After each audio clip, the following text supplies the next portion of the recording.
guys, welcome to another episode of Wrestling's Worst Podcast, the only place where we celebrate the utter shite in professional wrestling.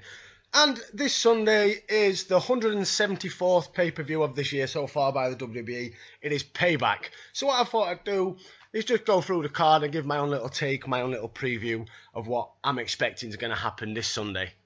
So the pre-show, obviously what we know is Enzo Amore and Big Cass against Luke Gallows and Carl Anderson. Now, for me, granted we've got a 3-hour pay-per-view, right? And I know they want to do a kickoff because it's all about bringing in new viewers constantly to the network. And maybe if they catch the pre-show on YouTube or through Facebook, they're going to subscribe and watch Payback. Can't see it, Vince, to be honest, mate. I can't see it, but you never know. You never know. But Enzo Amore and Big Cass, the modern-day Road Dogg and Billy Gunn, their gimmick is the microphone, is the promo, is them coming down to the ring. That's the gimmick. Once they get in the ring, Enzo Amore is like, for me, is Eva Marie level of wrestling. He's terrible. He's even worse than Road Dogg was, if you're going to compare them to the New Age Outlaws. But Big Cass, on the other hand, now you can tell why Vince wants to see Cass as the future, as a possible main eventer, because the kid's massive. But I have a concern about how he is in the ring. Don't get me wrong, he delivers a look, but it's just his style of wrestling. It looks uncomfortable and awkward. Everything he does is like a robotic Test. Test was a little bit more agile, but they're about the same size. But he just looks stiff of his moving. And Gallows and Anderson, they've been brought in and basically shat on. They had their little run with the belts, but that was it. They have been brought in from New Japan under false promises, it seems. Maybe they've gone to AJ Styles and goes, AJ, you come in and we'll bring your pals over. They've brought his pals over. We've actually no idea what they're going to do with him. And there you go, there's your pre-show. But who's going to win? Gallows and Anderson, you'd like to think, because Enzo's fucking shite. Also on the pre-show, we're going to be having an episode of Miz TV with Finn Balor.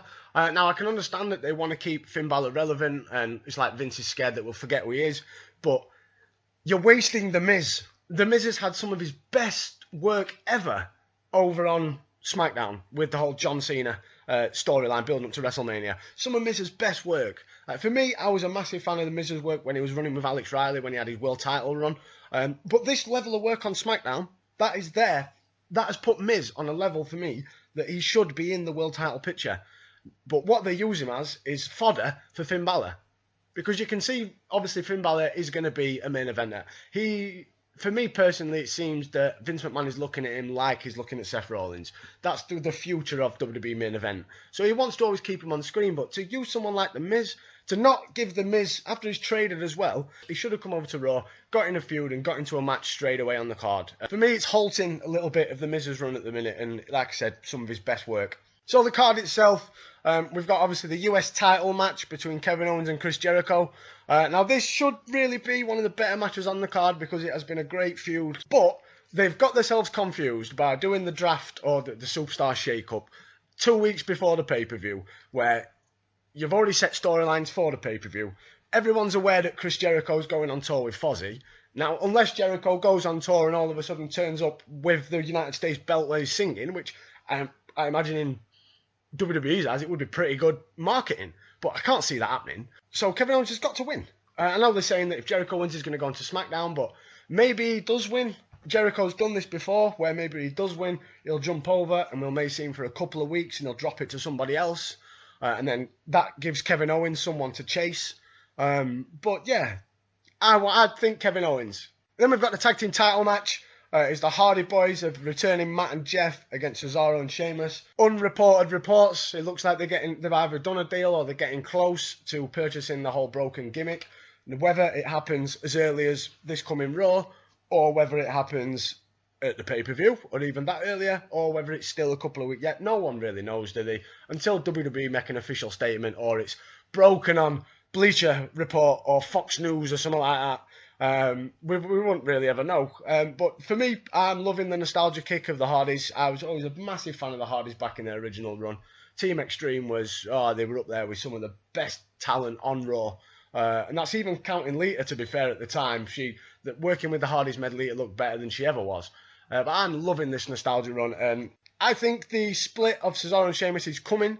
because you can see Sheamus is getting more pissed off and pissed off. So I don't know if they're both going to turn heel or is one going to turn on the other. But I think the Hardys regain here, and then maybe we see something on the following night on Raw.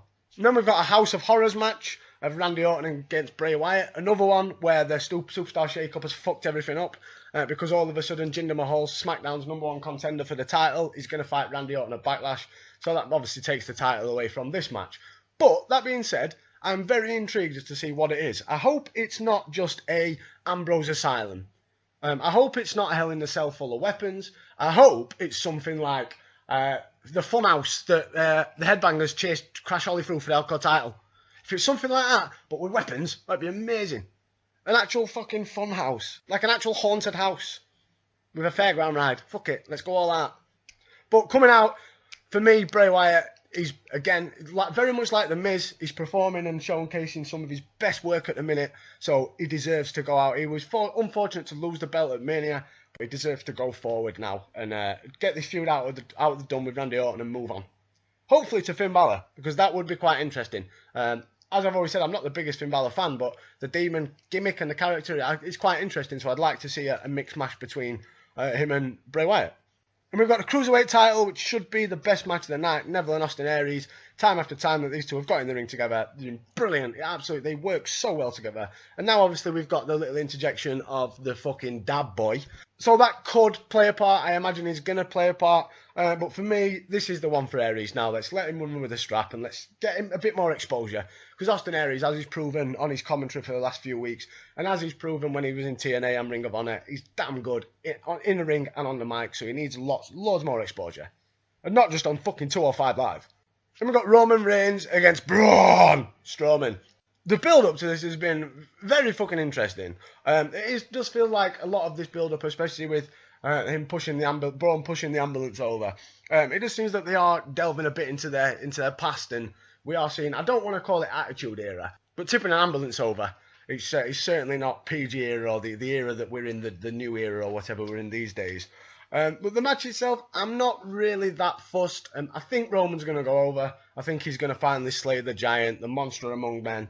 And he's going to go over, and hopefully this is it now. Hopefully this feud is the be-all and end-all, and Braun goes on to better things, and so does Roman, but just away from each other.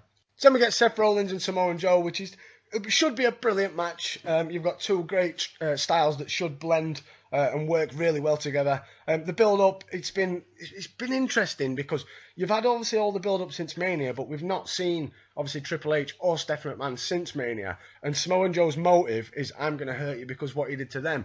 I think it would have been nice just to maybe have Triple H from Satellite or something with Triple H, just a promo or something, just to give this a little bit more spice. Because it's like Raw has been for months and months. When you had the Kevin Owens and Roman Reigns and Chris Jericho feud, you were seeing them near enough scrap with each other every single week on Raw. So when you finally got to the pay-per-view, it was like, well, you've kind of seen everything.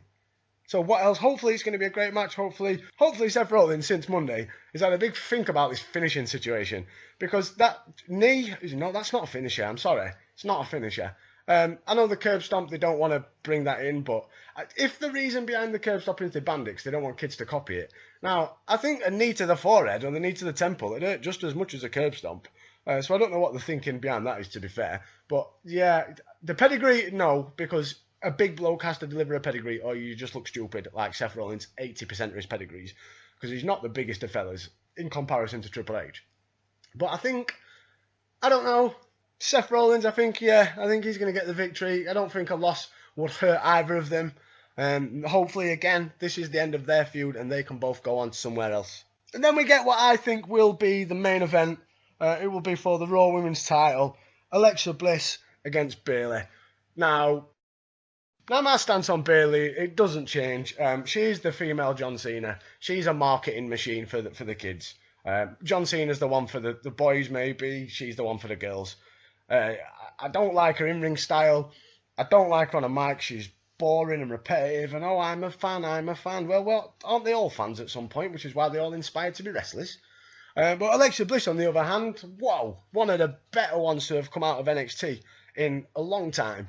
For me personally, I think she's brilliant on the mic. How she controlled them What Chance on SmackDown last week, superb. And she's brilliant in the ring. So I think it may be I'm not saying it's going to be a bad match, because Bayley showed that when her and Sasha did the matches in NXT that she can go. But I don't know, it's just a style. It's because they are pushing her so much as this sympathetic. It's going to be a sympathetic match where Alexa Bliss is just going to be working over time and time again, and then Bayley may get the victory to keep the belt, because obviously Vince loves his underdogs. For me, I want Alexa Bliss to get the victory so she can start this new era as being the top woman on Raw's brand. So hopefully for me, Alexa Bliss, she walks out of Payback as the new Raw Women's Champion. So guys, there were just some of my thoughts of the upcoming Payback pay-per-view this Sunday. Drop your thoughts in the comments. I'd love to hear them. Let me know what you think. Do you agree? Do you disagree? But again, thanks ever so much for watching. As always, you can hit us up on Facebook and Twitter, WW Podcast 20. Wrestling's Worst Podcast. I've been Dave. Thank you very much. Peace out.